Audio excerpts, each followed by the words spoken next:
어떤 신산 사람이 해질녘에 영국 런던의 테임즈 강변을 걸었습니다.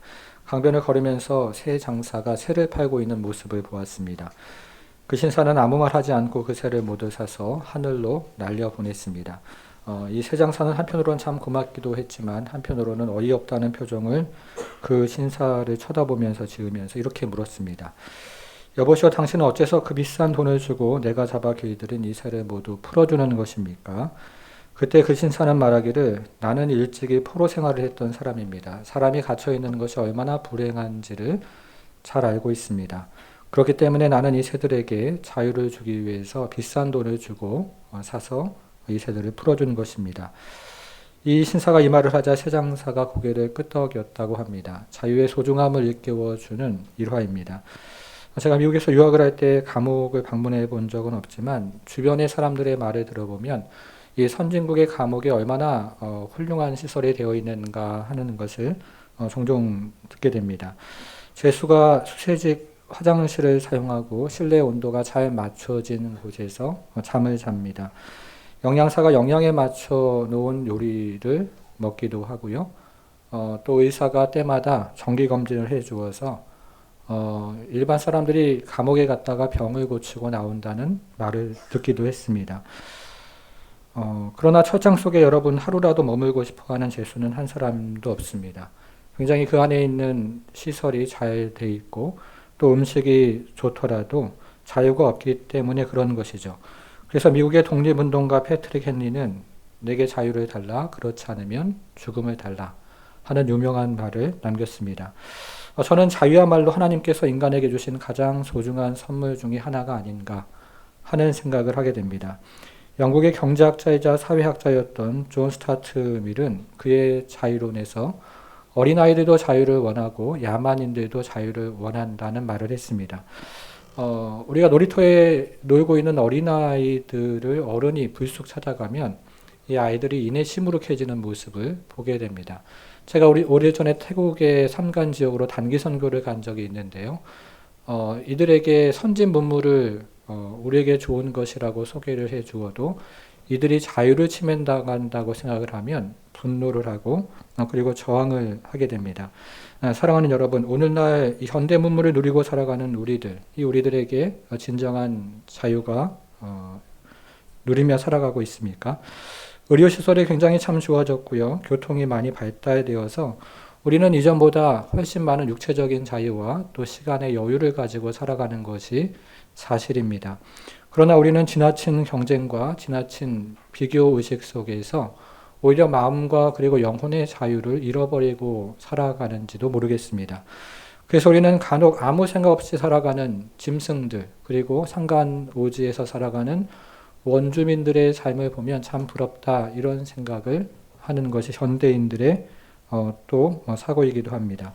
저는 오늘 예수님이 우리에게 주신 자유, 이 진정한 자유에 대해서 함께 생각을 해보기를 원하는데요.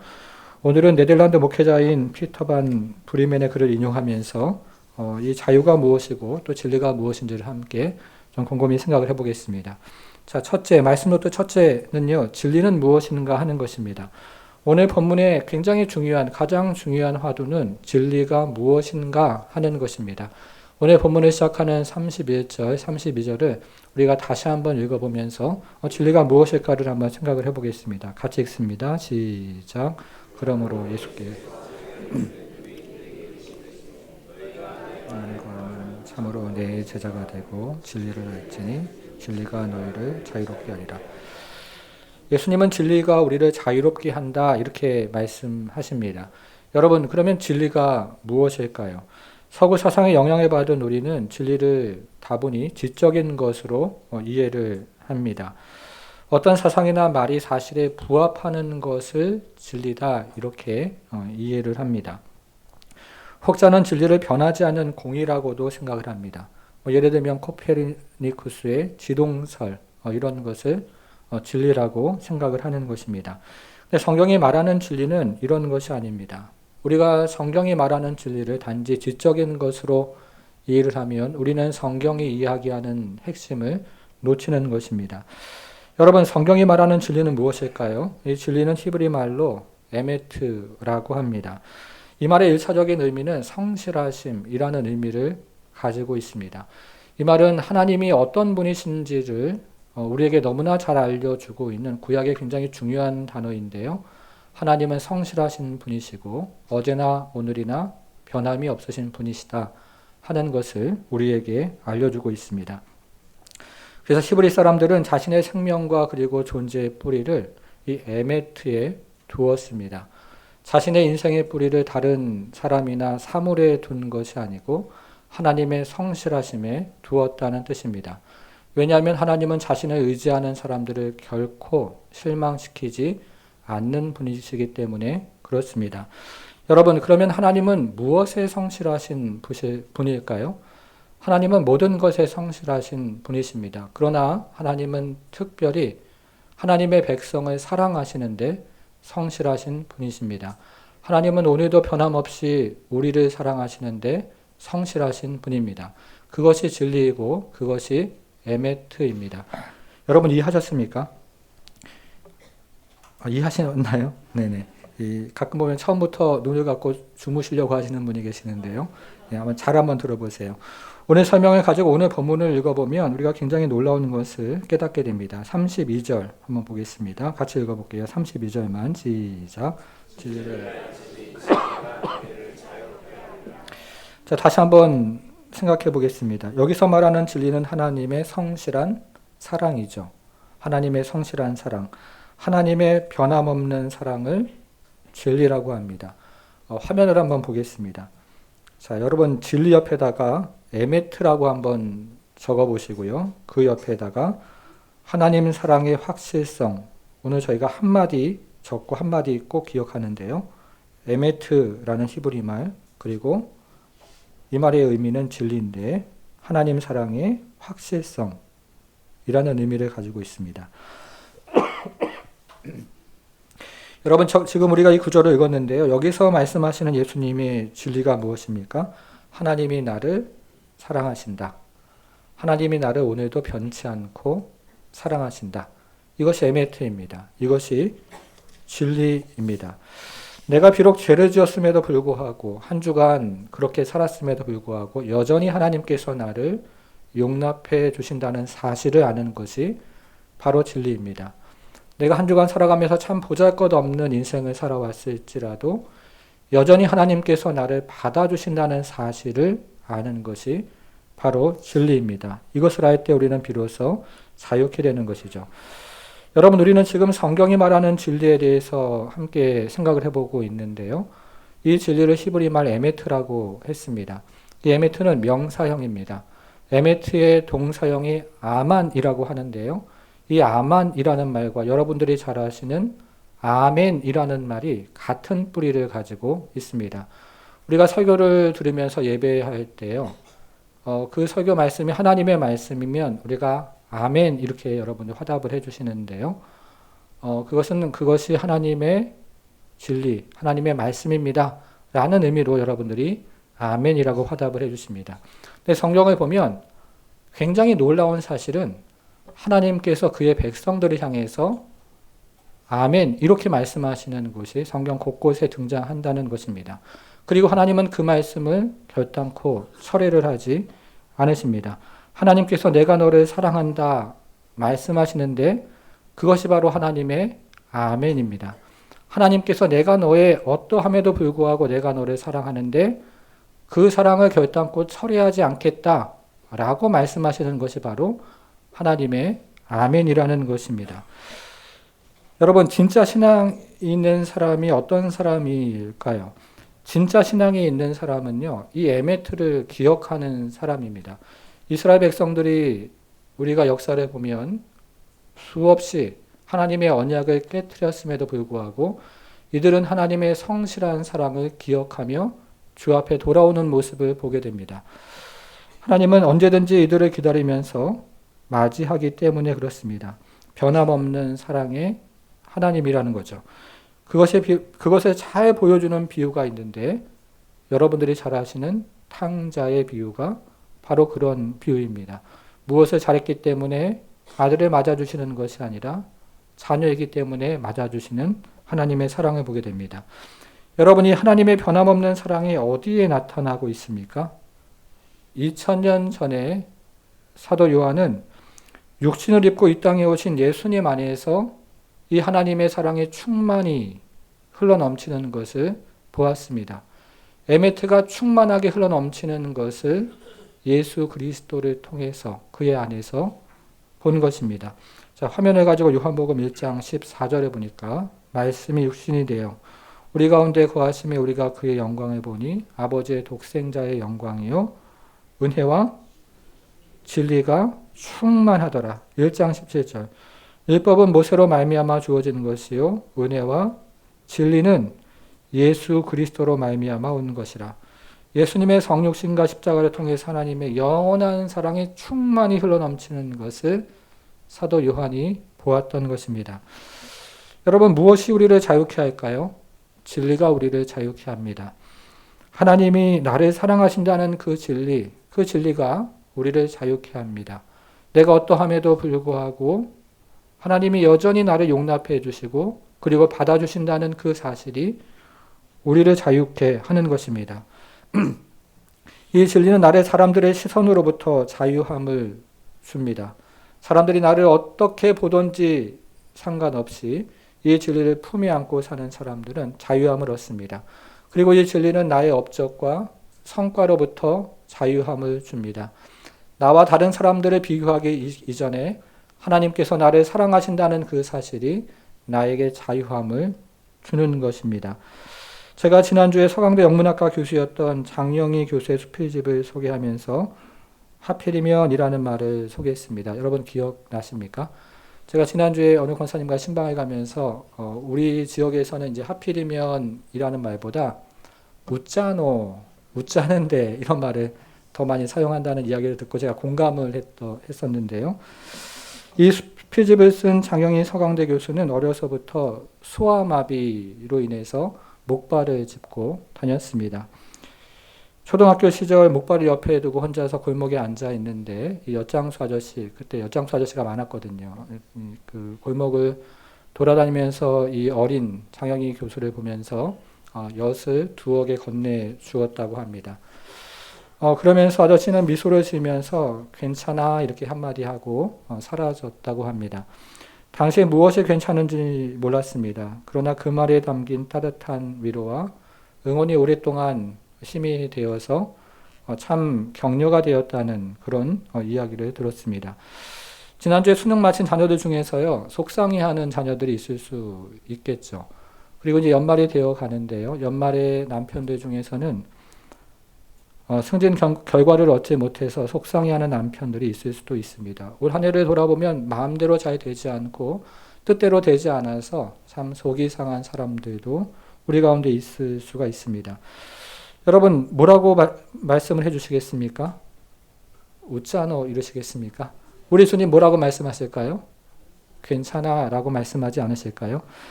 내가 너를 사랑한단다. 너의 성공과 실패에 상관없이 나는 너를 변함없이 여전히 사랑한단다. 아들아 딸아 이렇게 말씀해 주실 것 같습니다. 이것이 에메트입니다. 이것이 진리입니다. 바울은 에메트를 이렇게 말을 했습니다. 화면으로 디모데후서 2장 13절에 보니까요. 우리는 미쁨이 없을지라도 주는 항상 에메트 아멘 하시니 자기를 부인하실 수 없으시리라. 하나님은 우리를 향해 항상 아멘을 하시는데요. 내가 항상 너를 변함없이 사랑한다 이렇게 말씀하시는데 이 사실을 우리 하나님은 한순간도 부인하실 수 없는 분이라는 겁니다. 하나님은 우리를 향한 그 사랑 그리고 그 우리를 향한 영원한 그 애정 그것을 한순간도 부인하실 수 없는 분이 바로 우리 하나님이십니다. 여러분 그런데 우리가 진리를 잃어버리면 어떻게 될까요? 둘째 한번 보겠습니다. 진리를 잃어버리면 우리가 이 에메트, 이 진리를 잃어버리면 어떻게 될까 하는 것을 오늘 본문을 통해서 조금 더 한번 생각을 해보겠습니다. 우리는 자신이 완전히 용납되지 못한다고 생각을 할 때 몇 가지 방법들을 고안합니다. 첫째로 몇 가지 원칙들을 세워놓고 그것을 고수하는 것입니다. 이때 자신이 세운 원칙이 무너지면 자신의 인격이 손상을 당한다고 믿기 때문에 한 채 양보함이 없습니다. 둘째로 우리는 이 진리를 잊어버리면 한편으로는 그의 나라와 그의 의를 위해서 전심을 다하지만 다른 한편으로는 자신의 야망을 이루기 위해서 안간 힘을 씁니다. 그러면서 수많은 긴장감을 가지고 살아가게 됩니다. 여러분, 그러나 우리가 참으로 우리를 향하신 이 하나님의 사랑, 그것을 깨닫고 그 사랑을 믿는다면 자기 과시에 불과한 일들로부터 우리는 해방될 수가 있습니다. 여러분, 우리를 향한 하나님의 사랑은 우리가 무엇을 하고 무엇을 하지 않고 달려있는 것이 아닙니다. 우리가 하는 일이 어떤 소중함이나 가치로 결정되는 것도 아닙니다. 우리가 지난 시간에 살펴본 시편 136편 기억하실 텐데요. 세 가지를 함께 살펴보았습니다. 첫 번째는 창조주 하나님인데요. 여러분, 이때 우리의 공로가 무엇일까요? 우리가 우리의 힘과 지혜로 땅을 물 위에 깔았습니까? 그렇지 않습니다. 두 번째는 구원하시는 하나님인데요. 이스라엘 백성들은 자신의 힘과 자신의 능력으로 애굽에서 나온 것도 아니고 홍해를 건넌 것도 아니었습니다. 세 번째는 인도하시는 하나님인데요. 이스라엘 백성들은 역시 자신들의 지혜로 광야를 건넌 것도 아니고 자신들의 힘으로 가나안을 정복한 것도 아닙니다. 이들의 공로가 없습니다. 이들의 노력도 없습니다. 그들의 지혜로 한 것이 아니었습니다. 하나님께서 이들을 사랑하셔서 처음부터 마지막까지 가나안 그 땅까지 인도해 주신 것입니다. 하나님의 사랑으로 영원부터 영원까지 인도함을 받는 것이 그의 백성들인 것입니다. 사랑하는 여러분, 하나님은 우리가 존재하기 전부터 우리를 사랑하셨습니다. 성 어거스틴은 말하기를 하나님이 우리를 사랑하시기에 우리가 존재한다 라고 이야기했습니다. 내가 존재하는 것은 바로 하나님의 사랑인 때문입니다. 우리가 무엇을 성취해서 하나님이 우리를 사랑하시는 것이 결코 아닙니다. 우리의 어떠함에 하나님의 사랑이 달려있는 것도 아닙니다. 우리가 어떤 행위를 하든 우리가 어떤 사람이든 하나님의 사랑은 변함이 없는 것이죠. 요한일서 4장 10절을 보겠습니다. 같이 한번 읽어볼게요. 시작. 사랑은 여기 있으니 우리 죄를 위하여 화목제로 그 아들을 보내셨습니다. 하나님의 사랑은 값없이 거저 주어지는 선물이죠. 하나님의 사랑이 우리에게 자유와 평화와 행복을 가져다 줍니다. 이것이 진리입니다. 이것이 에메트입니다. 여러분, 그러나 하나님의 사랑이 우리 삶의 중심이 되지 않고 기반이 되지 않으면 우리는 이내 노예의 삶으로 전락을 합니다. 자기 자신을 구원하기 위해서 다른 사람이나 다른 무엇인가를 의지하기 때문에 그렇습니다. 우리는 종종 유명한 연예인들이 인기를 잃어버리고 어떤 약물을 의지하다가 스스로 목숨을 끊었다는 안타까운 소식을 듣게 됩니다. 때로는 유명한 사업가가 돈에 매여서 자신의 양심을 팔아버리고 집안에서 형제들과 형제난을 일으켜서 참 불행한 인생을 살아간다는 그런 소식도 종종 듣게 됩니다. 굳이 유명하지 않더라도 집값이나 주식에 사로잡혀서 불안과 그리고 불만 속에서 살아가는 사람들도 목회를 하면서 어렵지 않게 봅니다. 여러분, 오늘 본문에도 참된 자유를 누리지 못하는 사람이 나옵니다. 그 사람들은 바리새인인들입니다. 33절인데요. 33절 같이 읽겠습니다. 시작. 그들이 대답하되 우리가 아브라함의 자손이라.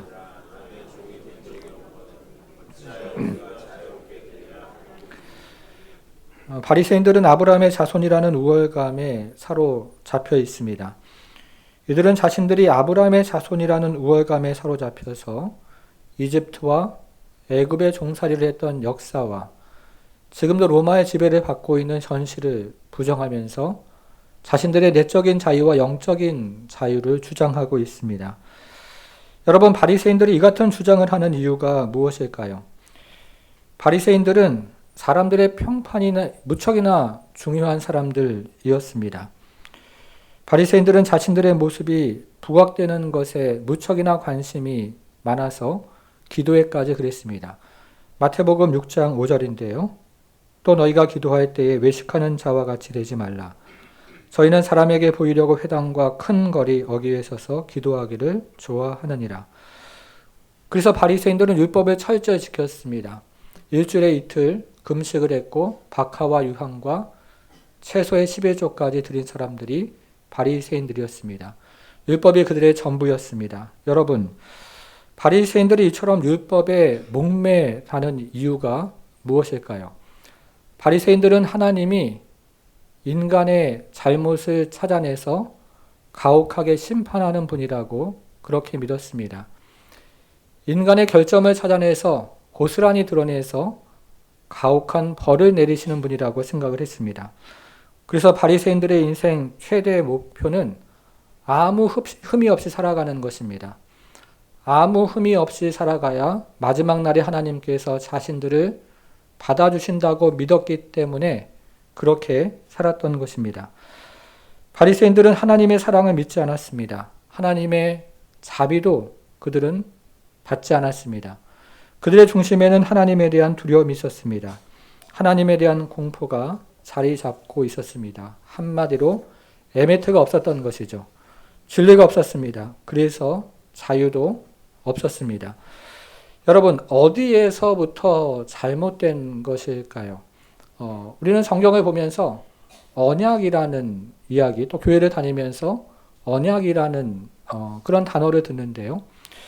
여러분들은 언약이라는 말을 들어보셨을 것입니다. 성경을 읽다 보면 하나님의 일방적인 약속이 곳곳에서 등장하는 것을 우리는 어렴풋이 깨닫게 되는데요.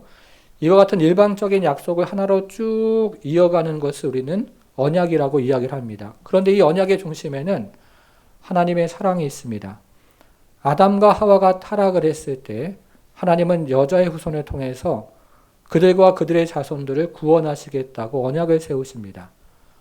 아브라함의 씨를 통해서 모든 민족에게 복을 주시겠다는 언약을 또 세우십니다. 다윗에게는 다윗의 씨를 통해서 영원한 왕조와 영원한 나라를 주시겠다는 언약을 세우십니다. 이 모든 언약의 중심에는 메시아를 통해서 죄인을 구원하시겠다는 하나님의 사랑이 깃들어 있습니다. 그것이 언약이죠. 반면에 우리는 성경을 읽으면서 이 언약과 관련해서 율법에 대한 이야기도 듣습니다. 여러분, 율법은 무엇일까요? 이 율법은요, 하나님의 언약에 대한 이스라엘 백성들의 반응을 율법이라고 합니다.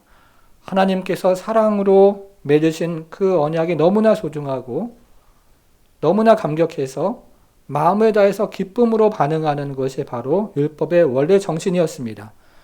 그런데 세월이 흘러가면서 사람들이 언약을 잊습니다. 삶의 중심에서 언약이 밀려나기를 시작합니다. 그러면서 율법의 정신이 사라집니다. 그리고 율법의 문자적인 의무만 의무 규정으로 남게 되었습니다. 언약의 정신이 살아있을 때 백성들은 하나님의 사랑 안에서 안정감을 누리며 살았습니다. 그것의 대표적인 시대가 다윗과 솔로몬의 시대입니다. 다윗은 하나님을 너무나 사랑해서 마음과 뜻을 다해서 하나님의 율법을 지켰고, 하나님은 먼저 그의 나라와 그의 의를 구하는 다윗과 그의 나라에 복을 주셨습니다. 그러나 언약 정신이 깨져버린 바리새인 시대에 와서 백성들이 율법 안에서 안정감을 누리게 되었습니다. 바리새인들은요, 내가 율법을 준수하기 때문에 하나님이 나를 사랑하신다라고 믿었습니다. 네덜란드 신학자인 피터 반 브레멘의 글에 한 번도 자기 부모로부터 사랑을 받아본 적이 없는 어린아이 이야기가 나옵니다. 이 아이는 부모가 다른 아이를 칭찬하는 것을 보면서 너무나 부러웠습니다. 그리고 질투심을 느꼈습니다. 이 아이는 날마다 이렇게 생각을 합니다. 나도 사랑받고 싶은데 한 번도 받아본 적이 없지만 두고 봐. 착한 일을 많이 해서 나도 부모님으로부터 사랑을 받아내고 말 테야. 이 아이는 부모의 사랑을 얻기 위해서 날마다 노력을 했습니다. 순간순간 날마다 계속해서 노력을 했습니다. 거기에는 자유함이 없었습니다. 이것이 바로 바리새인의 모습입니다. 자, 마지막 세 번째 질문인데요. 종입니까? 자유인입니까? 여러분, 지금 저는 언약과 율법에 대해서 잠시 설명을 드렸는데요. 이 언약과 율법이 뒤바뀌면 어떻게 될까요? 우리는 언약 중심으로 살아가는데 이 언약의 정신을 잃어버리고 율법을 문자적으로 지키면 그러면 우리에게 어떤 일이 일어날까요? 그것이 바로 예수님이 말씀하시는 종된 삶이라고 할 수 있습니다. 자, 34절을 같이 좀 읽어볼게요. 34절 같이 읽겠습니다. 시작. 예수께서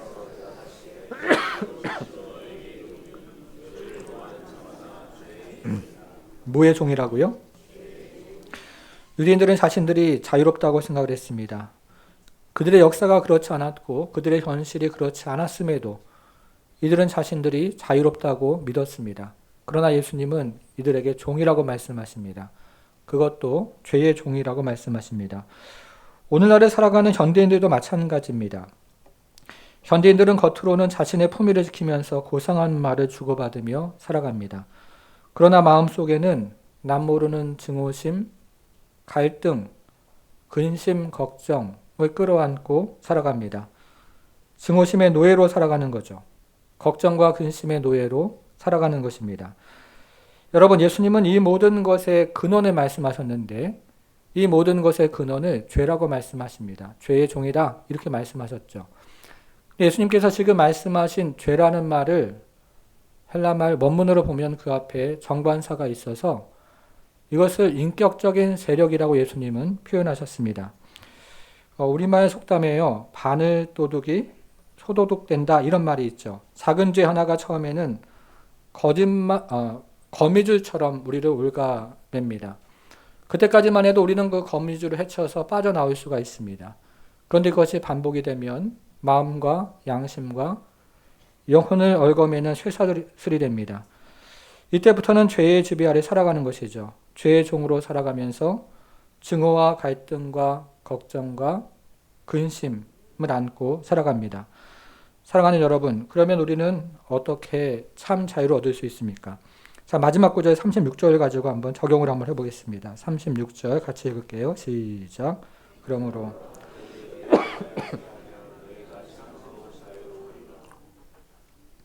예수님 말씀하시죠. 아들이 너희를 자유롭게 하면 너희가 참으로 자유하리라. 우리는 예수로 말미암아 참 자유를 얻습니다. 여러분 믿으십니까? 우리는 예수 안에서 자유를 얻는 것이죠. 어떤 사람이 동업자와 함께 사업을 했습니다. 이들이 한마음이 되어서 노력해서 대단한 성공을 이루었습니다. 그런데 그 사업이 한참 번창을 할 때 상대 동업자가 배신을 해서 큰 피해를 입히고 달아났습니다. 그 남은 한 동업자는 자기를 배신하고 막대한 손해를 끼친 그 사람에 대한 증오심으로 이 증오심에 사로잡혔습니다. 그의 얼굴과 비슷한 사람을 만나기만 해도 온 몸이 증오심으로 부들부들 떨렸고 잠을 자지 못하고 그리고 음식을 먹어도 소화가 되지 않았습니다. 그는 오랜 시간 동안 복수심에 사로잡혀 있었습니다. 그러다 보니 몸과 마음이 더 불안해지는 것을 느끼게 되었습니다. 그는 이 불안한 몸과 마음을 달래기 위해서 교회를 찾았습니다. 이때 들려온 말씀이 있었는데요. 내가 너희를 사랑한 것 같이 너희도 서로 사랑하라. 이 말씀이었습니다. 예수님의 진리의 말씀을 듣는 순간 동업자에게 품었던 모든 증오심이 사라지는 것 같이 느껴졌습니다. 그때까지 복수할 생각만 하고 살아왔는데 이 사랑의 진리를 깨닫고 복수심이 사라졌습니다. 비로소 마음의 평안이 찾아왔습니다. 여러분, 우리에게도 불안이 있죠. 두려움이 있습니다. 근심이 있고 걱정이 있습니다. 갈등이 있고 증오심도 있습니다. 그러나 내가 진리 안에 있으면 진리가 나를 자유케 한다고 했습니다. 이 사람처럼 한순간에 그런 것을 경험하는 경우도 있지만 그러나 우리가 계속해서 진리 안에 거할 때 예수 그리스도의 말씀과 그분의 인격과 그분의 능력과 성령께서 주시는 역사 안에 거할 때 그 진리가 우리를 계속해서 자유케 하는 것을 경험하게 되는 것이죠. 사랑하는 여러분, 오늘날에 살아가는 우리들은 여러 가지 방법으로 경제적인 자유 그리고 시간적인 자유를 위해서 애를 쓰며 살아가고 있습니다. 그러나 아무리 물질이 많고요, 아무리 시간이 많아도 참된 자유를 누리지 못하고 살아가는 인생들이 더 많이 있습니다. 사랑하는 여러분, 무엇이 우리를 정말로 자유케 합니까? 무엇이 죽음 앞에서도 양심을 지키는 자유를 우리에게 줍니까? 무엇이 고난 앞에서도 찬송하고 찬양하는 자유를 우리에게 줍니까? 무엇이 질병 가운데서도 병마와 싸우면서도 감사하는 그런 자유를 우리에게 줍니까? 그것은 진리가 우리를 자유케 하는 것이죠. 하나님의 변함없는 사랑 안에 거할 때, 그 사랑을 의심하지 않고 순간순간 그 사랑을 주장하며 나아갈 때 이 진리가 우리를 자유케 한다고 했습니다. 예수 안에 있을 때 우리가 예수의 그 십자가 사랑을 받아들이고 그것을 주장하며 살아갈 때 그 진리가 우리를 자유케 하는 것입니다. 그러므로 우리가 인생을 살아가면서 해야 하는 질문은 하나님께서 나를 만족스럽게 여기실까 하는 질문이 아닙니다. 우리가 인생을 살아가면서 붙잡아야 되는 중요한 질문은 하나님께서 나를 사랑하신다는 그 사실만으로도 족하다는 것입니다. 충분하다는 것이죠. 예수님의 십자가가 나를 사랑한다는 그것을 믿는 것으로 충분하다는 것입니다. 여러분, 그 사랑이 얼마나 크고 놀랍고 얼마나 깊고 얼마나 넓은지 우리가 다 이해할 수 없지만 그럼에도 불구하고 그 사랑 안에서 충만함을 경험하고 그 사랑이 우리를 인도하시는 것을 믿는 것입니다. 마지막으로 데살로니가서 5장 24절에 보면요. 너희를 부르신 이는 미쁘시니 그가 또한 이루시리라 말씀합니다. 우리를 부르신 이는 우리를 향해서 항상 아멘을 하시는 분이시고 그렇기 때문에 그분의 사랑이 우리를 이루어 가시고 우리 안에서 하나님의 뜻을 이루어 가시는 것을 우리는 믿어야 합니다. 그 사랑이 우리를 영원히 인도하시고 우리는 부족하고 우리는 넘어지고 우리는 실패할지라도 그 사랑이 우리를 견인하고 이끌어가고 우리 안의 역사에서 우리 가운데 하나님의 뜻을 이루어가는 것을 믿는 성도가 되어야 합니다. 사랑하는 여러분, 하나님께서 정말로 여러분들을 사랑하십니다. 지금 이 순간에도 변함없는 그 하나님의 사랑이 우리와 함께합니다. 예수 그리스도의 십자가에 달려 피 흘려 돌아가시기까지 하나님은 그 사랑으로 우리가 결단코 이해할 수 없는 우리의 이해를 넘어서는 그 사랑으로 여러분을 사랑하신 것을 믿으시기를 바랍니다. 하나님께서는 그 사랑의 위대함과 그리고 은혜로 우리를 영원한 자리까지 인도해 주십니다. 그것이 진리입니다. 그것이 에메트입니다. 이 진리를 가지고 한 주간 승리하며 하나님 안에서 살아가는 모든 성도가 되기를 주님의 이름으로 축원합니다. 사랑하는 여러분, 하나님은 여러분들을 사랑하십니다. 하나님은 여러분들의 지음받기 이전부터 여러분들을 사랑하십니다. 하나님은 오늘도 여러분들을 변함없이 영원한 사랑으로 사랑하십니다. 우리가 순간순간 살아가다 보면 밀려오는 걱정, 근심, 불안, 두려움이 있습니다. 하나님 다시 한번 우리에게 말씀하시는데요. 우리의 시선을 상황이나 사람에게 두지 말고 우리의 생명과 우리의 존재와 우리의 인생의 뿌리를 하나님의 영원한 성실하신 사랑에 두라고 말씀하십니다. 사랑하는 여러분, 데살로니가 5장 24절 너희를 부르신 이는 미쁘시니 그가 또한 이루시리라 말씀하셨습니다. 우리의 장래의 모든 것 그리고 우리의 현재의 모든 것 하나님이 이루어 가시고 우리를 사랑하시는 그 하나님이 이루어 가시고 또 이루어 가신다고 말씀하십니다. 하나님께서 사랑하시는 여러분들의 자녀, 남편, 아내 하나님의 사랑으로 이루어 가십니다. 여러분들이 무엇을 잘하고 여러분들의 됨됨이가 훌륭하기 때문에 하나님 인도해 가시는 것이 아니고 하나님이 여러분들의 자녀이기 때문에 하나님의 그 큰 사랑으로 우리를 인도해 주신다고 하나님 계속해서 약속해 주십니다. 우리가 이 사랑을 믿음으로 받으며 함께 기도하며 주 앞에 우리의 모든 걱정과 근심을 내어 맡기고 하나님의 사랑 앞에 우리의 인생의 뿌리를 내리겠습니다 하는 고백을 담아 기도하며 주 앞에 나아가겠습니다. 하나님 아버지, 우리는 순간순간 걱정과 근심과 또 두려움과 또 불안에 붙들려 있을 때 있습니다.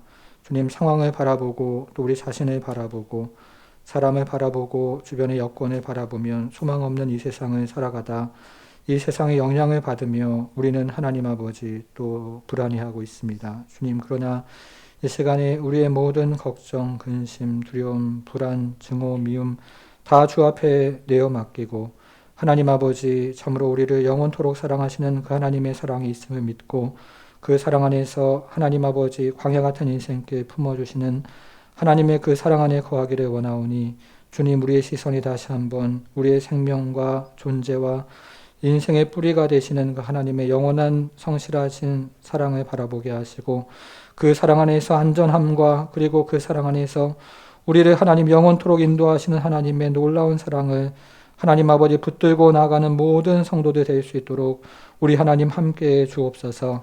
하나님 아버지, 참으로 마귀가 우는 사자와 같이 우리를 하나님 아버지 삼킬 것 같이 달려드는 인생살이를 살아가지만, 그러나 하나님 아버지, 참으로 주님의 사랑이 더욱 크고 더욱 놀라워서 우리를 안전하게 하나님 가나안까지 인도하시는 그 하나님의 사랑을 하나님 역사에서 고스란히 드러내 보여주셨던 것처럼 믿음으로 한 걸음 한 걸음 나아갈 때 하나님 아버지, 하나님의 성실하신 사랑에 우리의 인생의 뿌리를 내리게 하시고 우리의 생명과 우리의 존재와 그리고 우리 자녀들의 모든 미래를 하나님 아버지, 하나님의 성실하신 사랑의 뿌리가 하나님 내리게 하셔서 그 사랑 안에서 우리가 안전하고 그 사랑 안에서 영원하고 그 사랑 안에서 하나님 아버지, 우리가 참으로 하나님 아버지 기쁘고 행복하게 살아가는 그런 은혜 하나님 우리에게 한 주간 허락하여 주옵소서. 하나님, 우리 한 주간 참으로 승리하며 살아가다가 다음 주에 해와 같은 얼굴로 하나님 만나서 그리스도 예수 안에 있는 그 사랑으로 하나님 아버지 우리가 덧입고 하나님의 놀라운 사랑으로 인생 마지막 하나님 마치는 그날까지 하나님 덧입혀지는 그런 놀라운 은혜 가운데 하나님 하루하루 승리하는 모든 성도가 될 수 있도록 우리 하나님 축복해 주옵소서. 이제는 우리 주 예수 그리스도의 은혜와 하나님의 크신 사랑과 성령의 감화 감동 충만케 하심이 진리 안에서 참된 자유를 누리기를 소망하는 모든 성도들 머리 위에 이제부터 영원토록 함께 하실지어다.